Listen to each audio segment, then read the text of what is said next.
Hello and welcome to Catholic Focus. I'm Maureen Kimani. Here are the headlines making news today.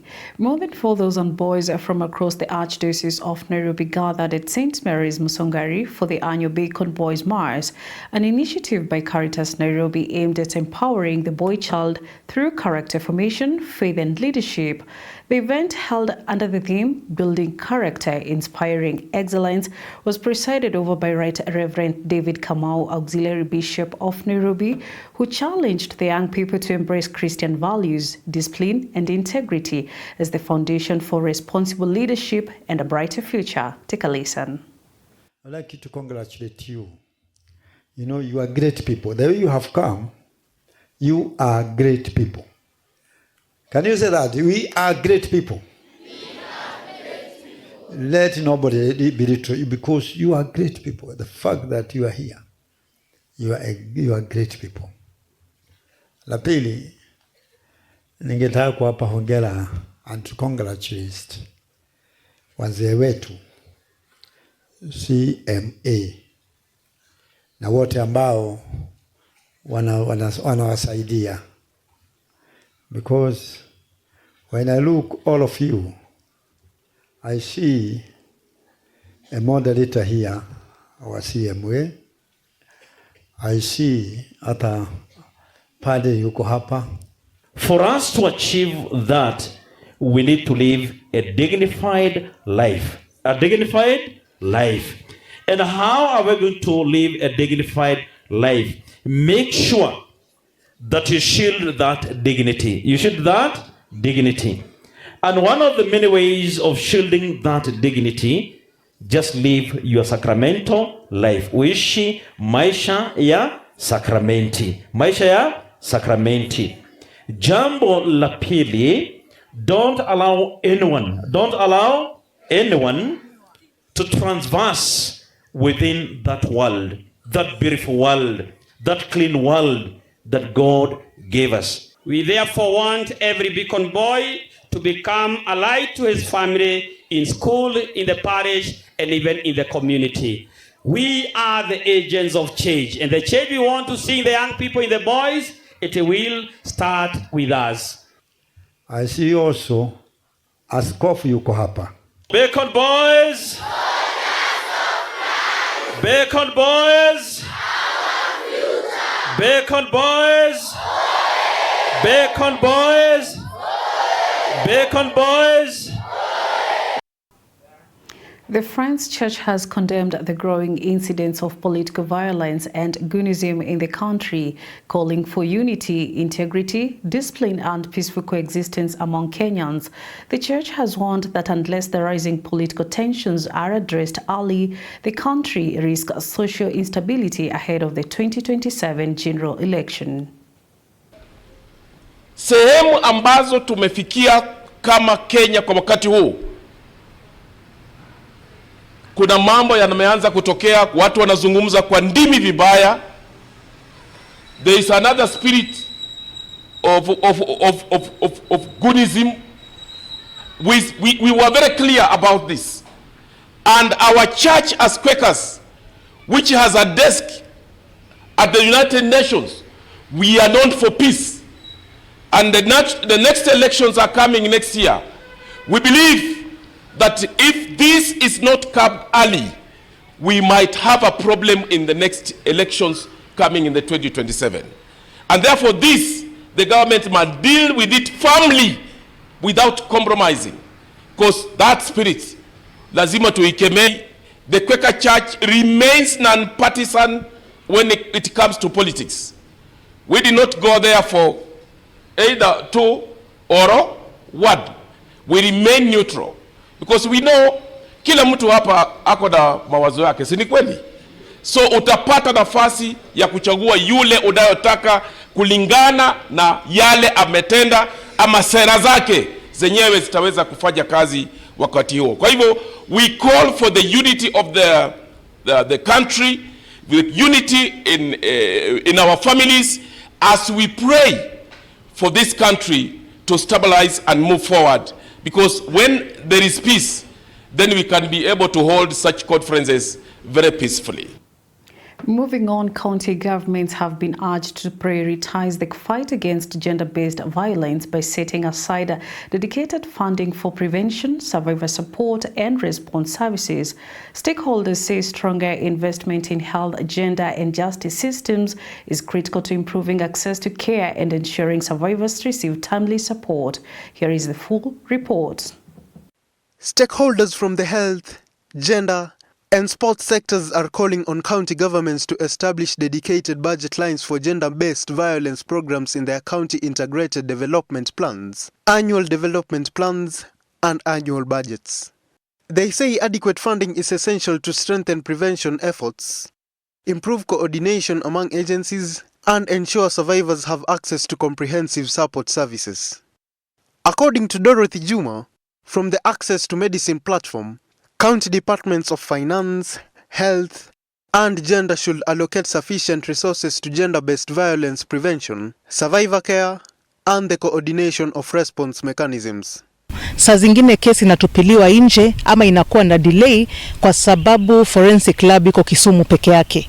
So tunasema kama county pia wanaweza kuwa county ya kwanza hapa Western kuweka lab yao iko na government chemist, wana process evidence yao haraka na kesi zinaisha kwa haraka, kwa sababu najua judiciary kuna muda hata walitoa directive kesi za watoto wadogo za defilement zinafaa kuchukua not more than 6 months. The stakeholders are also urging counties to ensure health facilities handling gender-based violence cases are consistently stocked with essential medical supplies, including post-exposure prophylaxis and forensic examination kits needed to support treatment and investigations. They further want county governments to build their own forensic examination capacity, saying this will reduce delays in investigations, strengthen evidence collection, and improve survivors' access to justice. Hatuna uwezo wa kufanya forensic analysis, na forensic analysis inafanywa na katika Kisumu kwa government chemist ambayo ina serve hii region ya Western na Nyanza. Lakini kama serikali, kwa sababu imekuwa janga, tunaona pia tunaweza kuwa na forensic lab ambayo tuko na uwezo, kwa sababu tuko na machine. Kitu inakosekana tu ni maybe ni kufanya capacity building ya staff ambao watakuwa wanaweza handle such cases na reagents. Na kwa vile tunasema saa hizi, kama mimi nimekuja leo pia kuona ni vipi tutafanya mambo na budget, kwa sababu budget inaathiri kila utendakazi wa sekta yote. Tumekuwa hapa tuone ni jinsi tutafanyaje tuweke pesa and to reinvest hiyo pesa ndio kwetu ya kusaidia iko kituo cha gender based violence ambayo iko Vokoli. The renewed calls follow the release of the Presidential Task Force report, which identified Vihiga County as recording the highest number of reported gender-based violence cases in the Western region. Gender mainstreaming na mambo ya gender na GBV iko cross-cutting.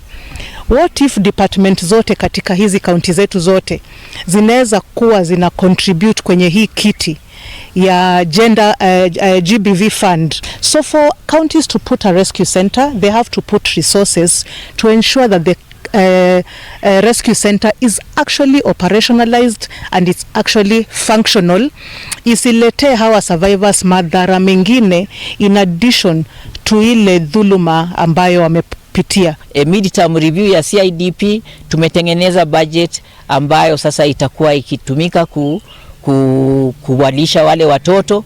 Tumekuwa tukitegemea sana msaada kutoka ngambo USAID na wengineo, lakini pia unaelewa pia kulikuwa na order, stop order kutoka katika serikali ya Amerika, na hiyo ndio ilikuwa inasaidia sana vitu kama hizo.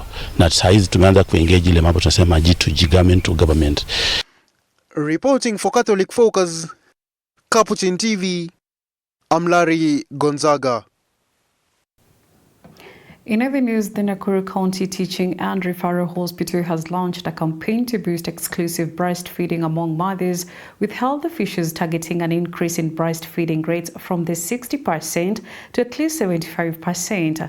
The initiative seeks to improve maternal and child health through awareness, education, and workplace support for breastfeeding mothers.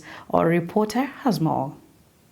Nakuru County Teaching and Referral Hospital is intensifying efforts to promote exclusive breastfeeding as part of measures to improve the health and well-being of mothers and infants. The campaign, unveiled during the commemoration of World Breastfeeding Week, aims to raise the county's exclusive breastfeeding rate from 60% to at least 75% through sustained public awareness, maternal education, and creation of breastfeeding-friendly workplaces. We can say Lactation Station has been a treasure to both us as workers and to the working mothers. Lactation Station has given breastfeeding and working mothers dignity to continue expressing and providing nutrition and food for their babies. Before the establishment of the Lactation Station, we had our mothers expressing breast milk in the wards, in the toilets, in the cars. It is not giving dignity under breastfeeding. And as we are celebrating World Breastfeeding Day, World Breastfeeding Week, we are urging all the working mothers. The theme of this year is sustaining or supporting what already works. And as we are continuing spreading the word of exclusive breastfeeding and follow-up breastfeeding to 2 years, we need to support those people who are also supporting others to breastfeed. This is why we treasure our lactation station very well. They are being handled with dignity. We have a lot of technology here. We have our electric pumps. We have our television to continue giving them the health talks and entertainment. We have a storage facility where they can keep their milk for a long period of time and go back with it at home and feed their children. Today, we are able to celebrate World Breastfeeding Week, a global activity event that we are able to celebrate sustaining and prioritizing breastfeeding in all our areas. Today we are going through our waiting bays, our wards, our areas of service to be able to commemorate and able to educate all the masses that come here concerning the importance of breastfeeding, especially exclusive breastfeeding. We are here to promote, protect, and support breastfeeding in every homestead, in every household. Health officials emphasized that exclusive breastfeeding during the first 6 months of life provides optimal nutrition for infants, strengthens the immune system, supports healthy brain development, and lowers the risk of infections and other childhood illnesses. They added that breastfeeding also offers long-term health benefits to mothers, including a reduced risk of certain cancers and improved postnatal recovery.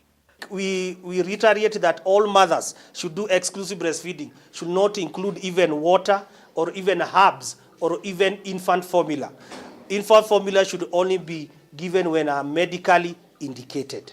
So for benefits of the mothers, it also helps the mother in prevention of ovarian cancer and breast cancer, and also in prevention of family planning, only if the mother is able to do exclusive breastfeeding day and night. It also helps in contraction of uterine wall and a lot of benefits. For the family, there is reduction in morbidity cases, in pneumonia, diarrhea, and also cost saving and environment saving. So family will not have incidences of infections and recurrent infection when they do exclusive breastfeeding. For the society and the government and as a hospital, what are the benefits do we have? Number one is environmental cost and cost saving. Where we could be buying a lot of breast milk substitutes, we are able to save a lot of money when you do exclusive breastfeeding. The rate of infections usually go down, and the money that can be used to expand pediatric wards are used to manage non-communicable diseases. As you all know, there's a huge budget that is able to be put aside for health, and the pediatric cases that are related to lack of breastfeeding or inadequate breastfeeding.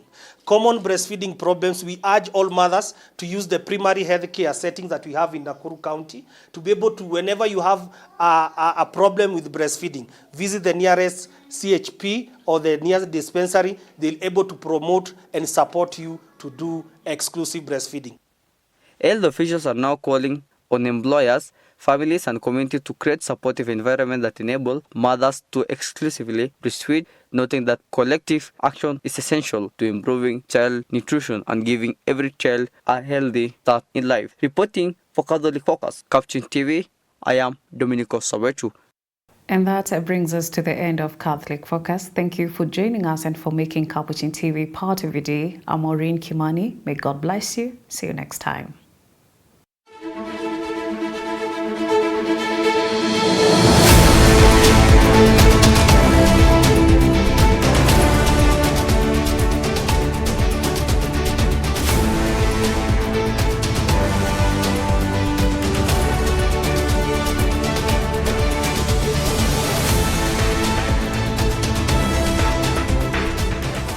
Keep watching Capuchin TV, your staunchly Catholic identity channel.